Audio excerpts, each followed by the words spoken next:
જો વિદ્યાર્થી મિત્રો, ધોરણ 10 ના ગણિતના પેપરમાં તમારે 80 માંથી 80 માર્ક લાવવા હોય તો એકદમ ઈઝી છે. કઈ રીતના? તો બ્લુપ્રિન્ટ પ્રમાણે તૈયારી કરવાની. ગુજરાત સરકાર દ્વારા બ્લુપ્રિન્ટ બહાર પાડવામાં આવે છે કે આ દાખલો આ ચેપ્ટરમાંથી આવશે. આપણે કોઈ પણ ટાઈમ પાસ કર્યા વગર સીધા ટોપિક પર આવે. ધારો કે 53 અને 54 નો દાખલો છે તો એ 14મા ચેપ્ટર સંભાવનામાંથી આવે. સંભાવનામાંથી તમે આટલા દાખલા કરી દો જે તો તમારા સંભાવનામાં પૂરેપૂરા 8 માંથી 8 માર્ક આવી જશે. ને ઉપરથી વિભાગ સી માં પણ એક 3 માર્ક્સનો દાખલો આવે છે. એમાં પણ તમારા એટલે કે ટોટલ 11 માર્ક્સ તમારા અહીંયાથી કવર થઈ જશે. પછી ક્વેશ્ચન નંબર 51 અને 52 મધ્યક અને મધ્યસ્થનો દાખલો. તમે આટલા દાખલા કરી દો એટલે 4 + 4 8 માર્ક તમારા આવી જાય છે. બહુલકનો વિભાગ સી માં આવે છે એટલે એ તમે કરો તો જોડે 11. વિભાગ સી ના તમને આ દાખલા આપીએ છે. પછી હવે જો આમાં લખવાના કેટલા છે તો કે 8 માંથી 5 જ લખવાના છે. 4 તો તમારા અહીંયા જ થઈ ગયા. તો તમારે એક લખવાનો રહ્યો. એક લખવામાં તમે પ્રમેય લખી શકો અને આ 3 પણ લખી શકો. એનું પણ તમને આઈએમપી અહીંયા મૂકેલું છે. જો હવે વિભાગ સી માં વિભાગ સી 18 માર્ક્સ નો લખવાના છે. 9 માંથી 6 માર્ક્સ. એમાં તમારે સૌથી પહેલા પ્રશ્ન લખવાનો 46મો પ્રશ્ન છે સંભાવનાનો. જે આપણે વિભાગ ડી માં કર્યા એ જ દાખલામાંથી આમાં આવશે. બીજું કોઈ નવું છે નહીં. સંભાવનાના દાખલા એકદમ પહેલા. પછી તમારે છે ને બહુલકને પાકો કરવાનો છે. બહુલક 3 માર્ક્સ નો એક દાખલો આવશે. એમાંથી આ 4 દાખલા છે પણ તમે આ 4 દાખલા કરશો એટલે તમને બીજા બી આવડી જશે. તમારે સૌથી પહેલા પછી લખવાનું છે 43મો પ્રમેય, વર્તુળનો જે પ્રમેય છે. એટલે આ 3 વસ્તુ લખશો તમારા 9 માર્ક અહીંયા પાકા થઈ જશે. હવે તમારે શું કરવાનું છે તો ત્રીજું ચેપ્ટર એમાંથી પણ 2 દાખલા આવવાના છે. 7મું ચેપ્ટર એમાંથી પણ 2 દાખલા આવવાના છે. આમાં આદેશ અને લોકની રીત. એક સાદો દાખલો પૂછશે ને એક તમારે રકમ બનાવીને કરવાનો. તો તમે આટલા દાખલા કરશો તો તમારે બંને આવડી જશે. આદેશ અને લોકની ખાસ રીત શીખવાની છે. રીત શીખી લેશો તો આવડશે. એ જ રીતે 7મું ચેપ્ટર છે એ પણ કેટલા માર્ક્સનું છે? 6 માર્ક્સનું છે આ વિભાગ સી માં. તો એમાં અંતર સૂત્ર પરથી એક દાખલો આવશે અને એક વિભાજન સૂત્ર પરથી આવશે. તમે જોવો તો અહીંયા 9 આમાંથી તમે 2 લખો, આમાંથી 2 લખો તો એક ઘણા બધા દાખલા થઈ જાય છે. સંપાદન શ્રેણી અહીંયા બી જોઈ લેવાના. આપણને બેકઅપ માટે આ ઈઝી દાખલા હોય છે. એટલે આમાં પણ તમે 18 માંથી 18 લાવી શકો છો. કઈ રીતે? પણ બ્લુપ્રિન્ટ પ્રમાણે તમે ફોલો કરવાનું કે પહેલા મેં આગળ દીધું પછી આગળ દીધું. જો હવે વિભાગ બી માં વિભાગ છે 18 માર્ક્સનો. જો 18 માંથી 18 લાવવા હોય તમારે તો 13 માંથી 9 દાખલા તમારે લખવાના છે. તો તમારે સૌથી પહેલા 37મો પ્રશ્ન લખવાનો. 37મો પ્રશ્ન તમારે મધ્યસ્થ બહુલકનું સૂત્ર વાપરીને કરવાનું છે. ખાલી સૂત્ર તમને માહિતી આપેલી છે. એ છે સિગ્મા fy dy છે સિગ્મા fy મધ્ય શોધો. એટલે આ બે ભાગ તમારા રોકડા છે. એ જ રીતે ક્વેશ્ચન 25 અને 27 એ દ્વિઘાત સમીકરણ એટલે કે ચોથું ચેપ્ટર અને બહુપદીયમાંથી એક સેમ જેવો દાખલો પૂછાય. તમે આટલા દાખલા ગણી નાખો તો તમારું પાક્કું થઈ જશે ને આમાં તમારે 4 માર્ક આવી જશે. સૌથી પહેલો દાખલો ચેપ્ટર નંબર 26મો કે શૂન્યનો સરવાળો આપેલો છે, શૂન્યનો ગુણાકાર આપેલો છે.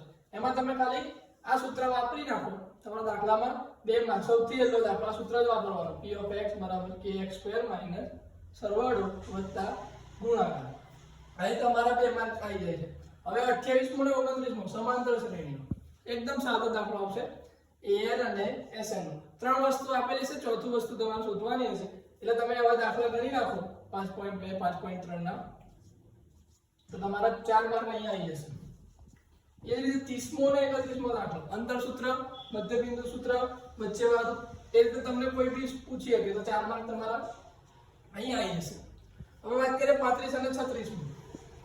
તમને પૃષ્ઠફળ અને ઘનફળના જે સૂત્ર છે સમઘન લંબઘન એના તમારે 2 દાખલા આવશે.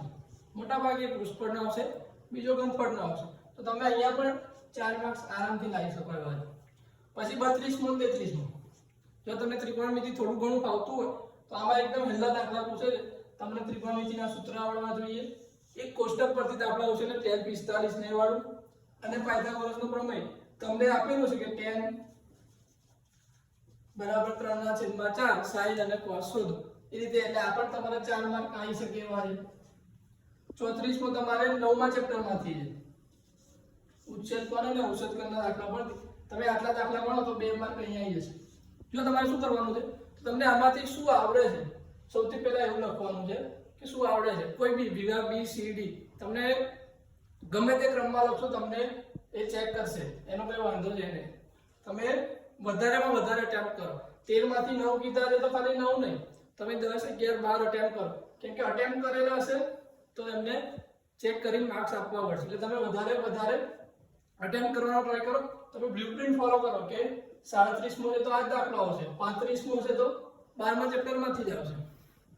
એટલે તમે છે ને શાંતિથી આ દાખલા ગણો. આટલા દાખલા કરી દેશો એટલે તમારા 18માંથી 18 આરામ. જો વિભાગ A માં 24 ગુણનો પ્રશ્ન પૂછાય છે. 24 ગુણના પ્રશ્નોમાં 24 માંથી 24 લાવવાના છે. કઈ રીતે? તો કે ખાલી આ 4 પ્રશ્નો છે ટૂંકમાં જવાબ, એના જવાબ અંદર હોતા નથી. ધારો કે MCQ ની વાત કરીએ તો 4 ઓપ્શન આપેલા હોય, MCQ ના જવાબ 4 ઓપ્શનમાંથી એક કરવાનો હોય. ખાલી જગ્યા તો ખાલી જગ્યામાંથી 3 ઓપ્શન આપેલા હોય એમાં કરવાનો. ખરા ખોટામાં કા સાચું હોય કા ખોટું હોય. એટલે જોડકામાં બી તમને ABC આપેલા હોય, તમારે જોડકું જોવાનું છે. એટલે મેં આ તમારો વિભાગ A ક્લિયર કરવો હોય તો તમારે બેઝિક વસ્તુ એકદમ ક્લિયર હોવી જોઈએ. બેઝિકમાં તમારો કોન્સેપ્ટ થોડો ઘણો બી આગળ પાછો છે તો તમે અહીંયા 24 માંથી 24 નહીં લઈ શકો. એટલે સૌપ્રથમ પહેલા વિભાગ D પાકો કરો, પછી C કરો, B કરો, પછી વિભાગ A પર આવો. એમાં તમારા જવાબ અંદર જ છે. તમારે થોડીક મહેનત કરવાની જરૂર છે. થોડીક મહેનત કરશો તો 18 માંથી 20 માંથી 20 આવી જશે. આ 4 પ્રશ્નો જો તમે સારી મહેનત કરેલી હશે તો આમાં પણ તમારા 24 માંથી 24 આવી શકે એવા છે. અને જો તમે 3માં કે 4 વિભાગમાં કમ્પ્લીટ વાળી મહેનત કરો, બ્લુપ્રિન્ટ ફોલો કરો, કયા ચેપ્ટરમાંથી જો પહેલો પ્રશ્ન છે તો ત્રીજામાંથી જ આવશે, એ રીતે 9મી ખાલી જગ્યા છે તો 14મા ચેપ્ટરમાંથી જ આવશે. તમે જો એ રીતે મહેનત કરશો અને ખાસ જે ગુજરાત સરકારની સ્વાધ્યાય પોથી છે એના તમે ખાલી જગ્યા ખોટા જુઓ, પેપર એમાંથી જ આવે છે. એટલે all the best, best of luck.